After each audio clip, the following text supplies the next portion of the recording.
ওরা দুই ভাই, রাম আর লক্ষণ, আর ওদের সাথে একজন সুন্দরীও আছে।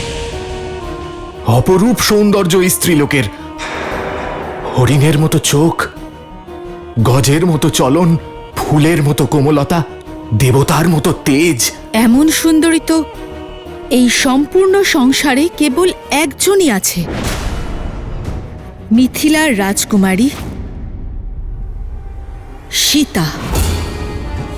সীতা যদি সুন্দরী হয় তাহলে অপেক্ষা কিসের? এক্ষুনি ওকে বিধবা করে আমার কাছে নিয়ে আসবো। এত তাড়া কিসের ভ্রাতা? আমার মনে হয় যে ওদের ওপর কোনো রকম প্রহার করার থেকে ভালো হবে আমরা যদি ভ্রাতা রাবণকে এই বিষয় সম্পর্কে অবগত করাই। আমার সম্পূর্ণ বিশ্বাস যে এই সংবাদ লাভ করে ভ্রাতা বিশ্ববিজয়ের মতোই প্রসন্ন হবেন।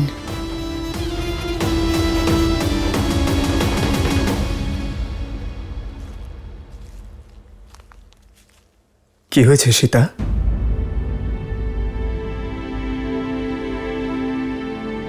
কিছু না আর্য।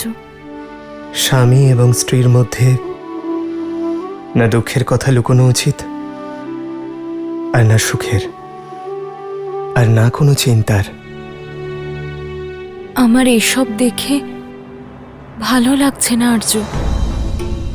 আর হিংসা তো সবচেয়ে বড় অধর্ম। তাহলে ধর্মের পথে যারা চলে তারা হিংসার পথ কি করে বেছে নিতে পারে আর্য? তুমি ঠিকই বলেছ সীতা, অহিংসার চেয়ে বড় ধর্ম নেই। কিন্তু অনেক সময় শান্তির জন্য যুদ্ধ করার প্রয়োজন পড়ে সীতা। তাছাড়াও প্রাণ তো আমাদের নিতেই হয়। আমরা যখন শ্বাস নিই, না জানি কত সূক্ষ্ম জীব মারা যায়। আমরা যখন ধরিত্রীর ওপর হাঁটি, না জানি কত বনস্পতি, কত কীট দলিত হয়।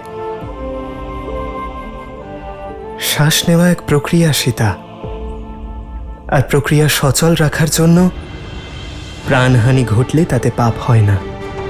কোনো নির্দোষ পক্ষীর প্রাণ নেওয়া অপরাধ, কিন্তু কোনো নরখাদককে শেষ করা, তাকে বধ করা হলো ধর্ম স্থাপন। আমরা তাদের বধ করছি যারা সংসারে পাপ ছড়িয়ে দিতে চাইছে। আপনার কথা ঠিক আর্য, কিন্তু তাও এতগুলো প্রাণ বিসর্জন হতে দেখে মন অশান্ত হচ্ছে আর্য। জানি সীতা এ সহজ নয়, কিন্তু আবশ্যক। এই রাক্ষসদের সংহারই সংসারকে উদ্ধার করবে, জগতে শান্তি স্থাপন করবে, আর দুর্বলদের সুরক্ষা প্রদান করতে আমাদের অস্ত্র ধারণ করতে হবে। কিন্তু আমাদের তো কর্মফলও ভোগ করতে হবে। অবশ্যই ভোগ করতে হবে। আমাদের জীবনে অনেক কঠিন পরিস্থিতি আসবে, কিন্তু এই যাত্রা বলিদানের যাত্রা। সমগ্র পরিবারের জন্য একজন ব্যক্তিকে বলিদান দিতে হলে তা যথাযথ। ঠিক তেমনি গ্রামের জন্য পরিবারের বলিদান, রাষ্ট্রের জন্য গ্রামের বলিদান, জগতের জন্য রাষ্ট্রের বলিদান, আর ধর্মের জন্য জগতের বলিদান। এবার বলো সীতা, আমায় সঙ্গ দেবে তো?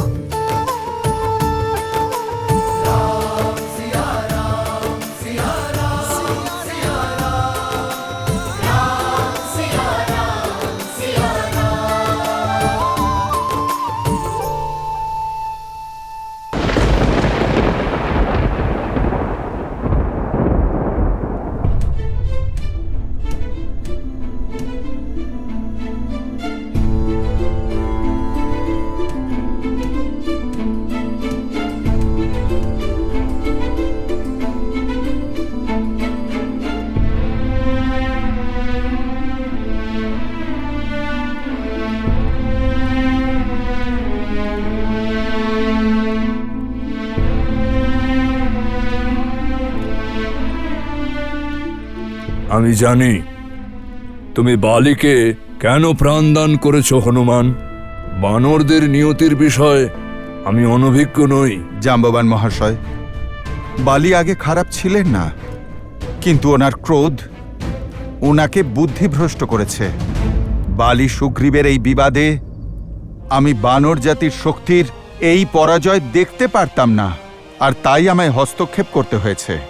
আমার এখনো বিশ্বাস যে বালি নিজের অহংকার ভুলে মহারাজ সুগ্রীবকে আপন করে নেবেন, আর পূর্বের মতো সবকিছু আবার ঠিক হয়ে যাবে। তোমার আশা ভঙ্গ হতে দেখতে পাচ্ছি আমি। বালি কখনো আমাদের সঙ্গ দেবে না। রোমের বশে যদি অপমানের সীমা প্রখর হয়, তাহলে বিনাশ কেউ আটকাতে পারবে না। বালির অহংকারী ওর বিনাশের কারণ হবে। ভ্রাতা, ভ্রাতা বালি,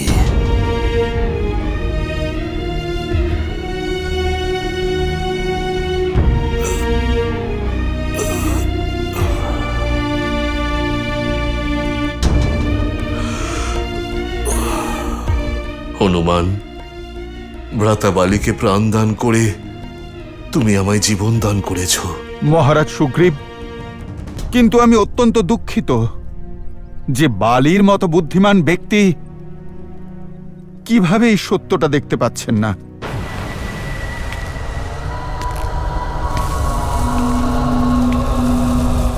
বালি আসছে সুগ্রীব, ও তোমার উপর প্রতিশোধ নেবে। ভ্রাতা, ভ্রাতা বালি, ওইদিকে চলো।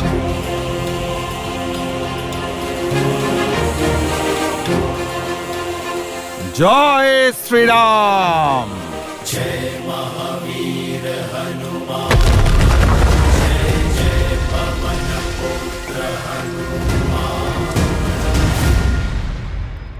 এখান থেকে ঋষ্যমুখ পর্বতে চলে যাও। ঋষি মাতঙ্গের অভিশাপের কারণে বালি সেখানে প্রবেশ করতে পারে না। সুগ্রীব সেখানে সুরক্ষিত থাকবে। চলুন মহারাজ।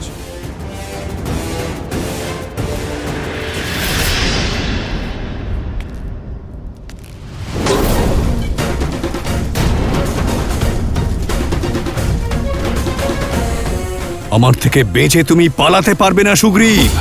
আমি তোমায় পাতাল থেকে খুঁজে বের করব। ঋষ্যমুখ পর্বতে পৌঁছানোর আগেই হত্যা করব আমি তোমায়।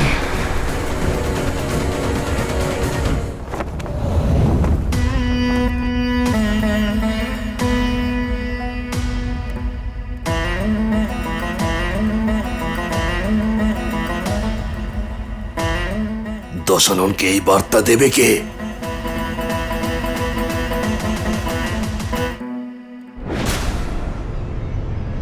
ভয়ের গন্ধ আমার কাছে লুকোনো থাকে না খর, আর তার থেকেও বড় কথা, এই গন্ধ আমার পছন্দ নয়।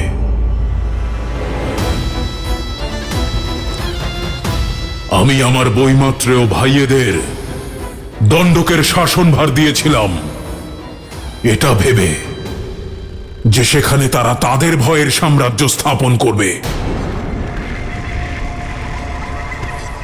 এর জন্য নয় যে নিজেরা এভাবে ভয় পেয়ে আমার কাছে পালিয়ে আসবে। তোমাদের নতমস্তক পরিষ্কার প্রমাণ দিচ্ছে যে তোমাদের ভয়, তোমাদের ব্যাকুলতা যতটা উচিত ততটাই আবশ্যক। কিন্তু স্মরণে রেখো, আজ আমার কান কোন রকম দুঃসংবাদ শুনতে প্রস্তুত নয়। এই ভয় আবার দেখলাম তোমার চোখে, কিন্তু ভালো লাগলো, কারণ এ ভয় রাবণের। থাকা উচিত।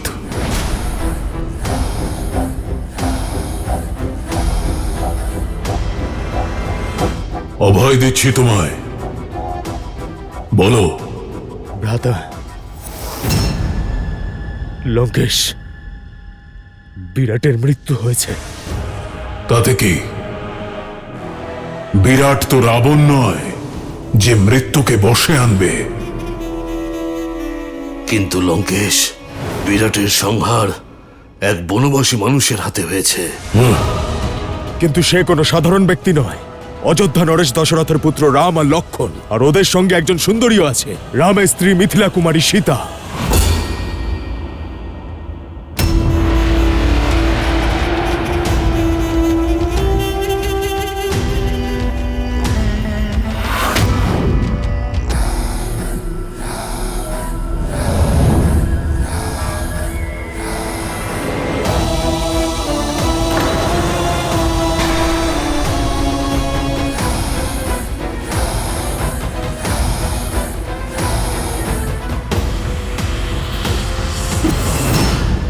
এই তলোয়ার সতর্কবাণী খর।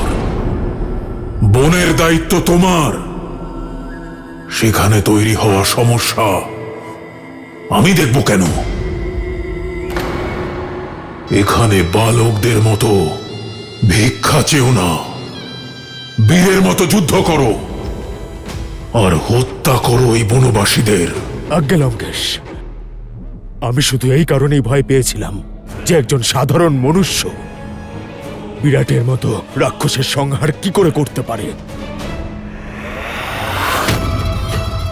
ভবিষ্যতে সমস্যা নয়, সমাধান নিয়ে আসবে, নয়তো। এখন যাও এখান থেকে, আর পরের বার নিজের সমস্যা আমায় জানানোর পূর্বে নিজের মস্তক নিজেই ছেদন করো, কষ্ট কম হবে। আর মনে রেখো, আমার ওই বনবাসীদের বিষয়ে কোনো আগ্রহ নেই।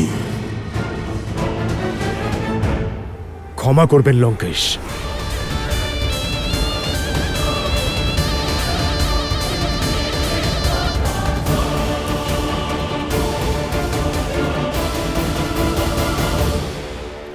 না স্বামী, এমনটা করবেন না। কেন করব না? ও আমার আত্মাভিমানে আঘাত করেছে, আমাকে অপমান করার জন্য ও তোমায় নিজের স্ত্রী বানিয়েছে। এখন প্রতিশোধের শুধু একটাই রাস্তা আছে, রুমার সাথে বিবাহ। এমন অনর্থ করবেন না স্বামী। কেন করব না? কেন? ও করলে নিয়ম, আর আমি করলে অনর্থ। যে নিয়ম তোমার উপরে খাটে, সুগ্রীবের উপরে খাটে, সেটা আমার উপরে খাটে না কেন? কারণ সুগ্রীব আপনার আদেশ অনুসারে ওই গুহার মুখে একটা পাথর রেখেছিল। আপনার আদেশ অনুসারেই ও কিষ্কিন্ধার দায়িত্ব নিয়েছিল। আর স্বামী, আপনি তো রুমাকে এতদিন কন্যার মতো স্নেহ করেছেন, তাহলে আজ কেন প্রতিশোধের আগুনে আপনি নিজের সম্মান, নিজের গৌরব আর নিজের ধর্মকে শেষ করে দিচ্ছেন? কেন অধর্ম করে নরকের দ্বার খুলে দিচ্ছেন স্বামী? পাথর তখন রাখতে হতো যখন আমার মৃত্যু হয়ে যেত, তখন। কিন্তু রক্ত প্রবাহ তো দেখা গেছিল। ওটা রক্ত ছিল না, সেটা তো ওই মায়াবীর মায়াও হতে পারতো, তাই না? সুগ্রীবের চালও তো হতে পারে ওটা। না, চাই না আমার ধর্ম, চাই না আমার স্বর্গ, আমার মোক্ষও চাই না। এখানে রাজ, শক্তি আর যুক্তি দিয়ে সবকিছু হয়, আর এই দুটোই অফুরন্ত আছে আমার কাছে। আর সেজন্যই রাজত্বও আমার হবে এবং রুমাও। সুগ্রীবকে এর মূল্য তো দিতেই হবে। সৈন্যরা, যাও গিয়ে রুমাকে আমার সামনে নিয়ে এসো। এমন করবেন না স্বামী। অঙ্গদের কথাটা একবার ভেবে দেখুন, ও তো এখনো ছোট, ওর উপর কি প্রভাব পড়বে? ওর জন্য এটা একটা শিক্ষা হবে। ও তো দেখুক যে বানর রাজ কি করে হতে হয়।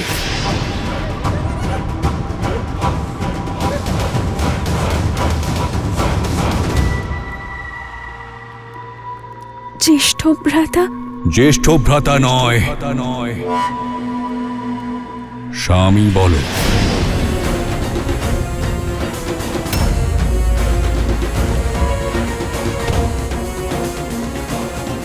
আজ থেকে তুমি আমার স্ত্রী, আজ রাত্রে আমি সুগ্রীবকে বধ করে তোমার উপরে আমার অধিকার ফলাবো।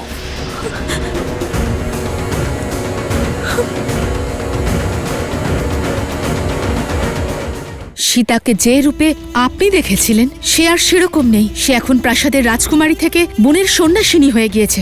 যত বৎসর লাগুক সীতাকে খুঁজে বের করবই। সেদিনই আপনার সম্মুখে আসব, যেদিন ওই দুই ভাইয়ের বিনাশের কারণ হতে পারবো।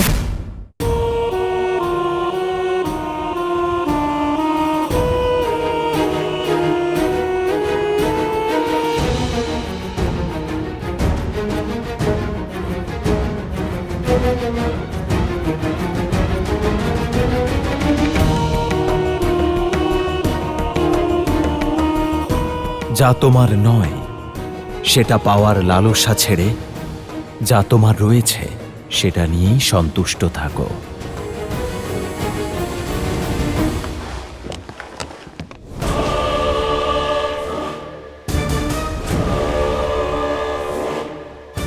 কে দেখালো এই দুঃসাহস?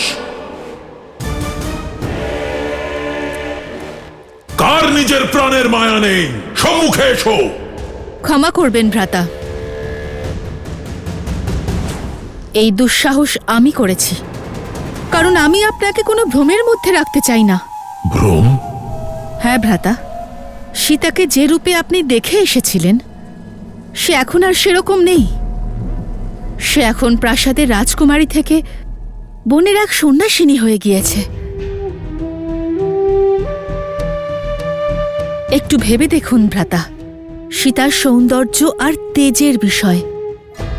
আপনার পাশে যদি লঙ্কার অধীশ্বরী হয়ে দাঁড়ায় তাহলে কেমন দেখাবে? ওর ভাগ্য আপনার জন্যই অপেক্ষা করে আছে।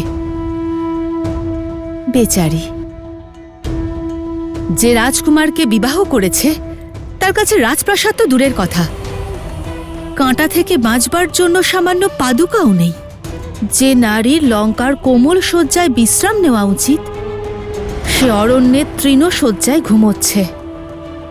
এই লঙ্কার সুগন্ধিত আর সুসজ্জিত সরোবরের পরিবর্তে জোঁক আর বিষাক্ত কীটেপূর্ণ বন্য জলাশয়ে স্নান করছে।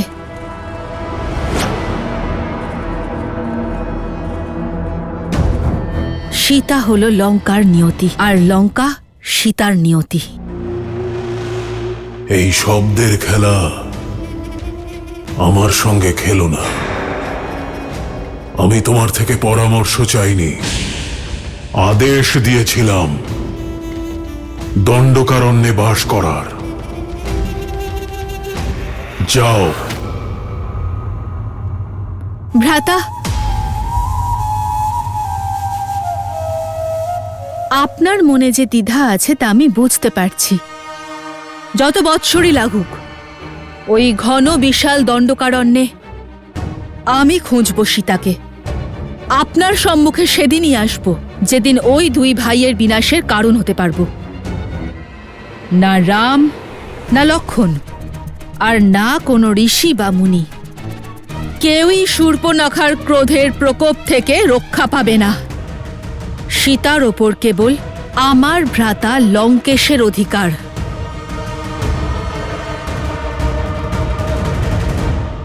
রাম রাম রাম রাম রাম রাম রাম রাম রাম। মহারাজ, আর একটু ধৈর্য ধরুন, আমরা ঋষ্যমুখ পর্বতের নিকটেই আছি। রাম রাম রাম রাম। দাঁড়ান মহারাজ।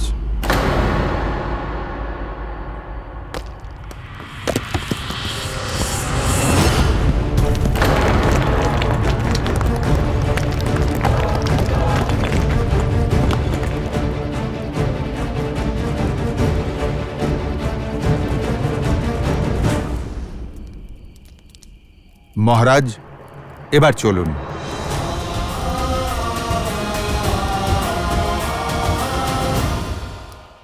লক্ষণ, তোমায় উদাস লাগছে কেন?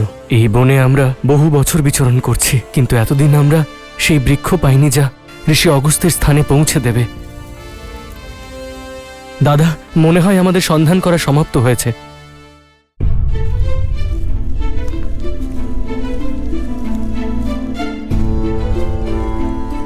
ছোটবেলায় ভ্রাতা বালি কত ভালোবাসতেন আমায়। তুমি দেখো হনুমান, ভ্রাতা বালি তার ভুলের জন্য অনুতপ্ত অবশ্যই হবেন। আমাদের মতের মিলন না হলেও আমাদের মনের মিলন অবশ্যই হয়। মহারাজ সুগ্রীব, প্রভু শ্রীরামের দয়ায় আপনার কথা সত্য হোক, কিন্তু এই সময় ভাবনা চিন্তা করবার সময় নয়, পরিকল্পনাকে সফল করার সময়। ঋষ্যমুখ পর্বত তো সামনেই, আর পরিকল্পনা তো ঋষ্যমুখ পর্বতেই আসার ছিল, তাই না? এই সকল বৃক্ষ, এগুলো ঋষ্যমুখ পর্বতের সীমাই তো। মহারাজ, আপনি চিন্তা করবেন না, আমি বালির প্রত্যেকটি প্রহার থেকে আপনাকে রক্ষা করব। কিন্তু হনুমান, যদি তুমি ভ্রাতার সম্মুখে যাও তাহলে উনি তোমার অর্ধেক শক্তি ছিনিয়ে নেবেন। মহারাজ, আমার পরিকল্পনা হলো যে আমি তার সম্মুখে নয়, তার পিছনে থাকব, আর আমি মহারাজ বালিকে ঋষ্যমুখ পর্বতের সীমানায় টেনে নিয়ে আসব। যখনই মহারাজ বালি ঋষ্যমুখ পর্বতের সীমানা স্পর্শ করবেন, ওনার পাওয়া অভিশাপ ওনার প্রাণ হরণ করবে। কিন্তু এসব হবে কি করে হনুমান? আর ভ্রাতার প্রাণ? মহারাজ সুগ্রীব, যদি জীবিত থাকতে চান তাহলে আমার উপর বিশ্বাস রাখুন।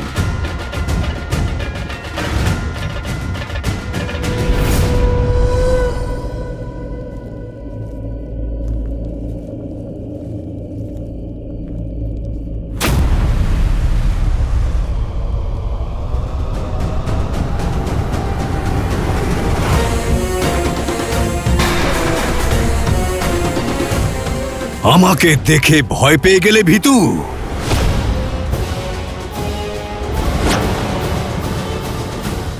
যদি আমার প্রাণও চলে যায় তাও আমি আপনার সঙ্গে যুদ্ধ করব না। তোর এই প্রাণটা ছাড়া তোর কাছে আর আছেটাই বাকি। এখন তোর রাজ্যটাও আমার, আর রুমাও। আর আমায় বাধা দেবেন না মহারাজ সুগ্রীব।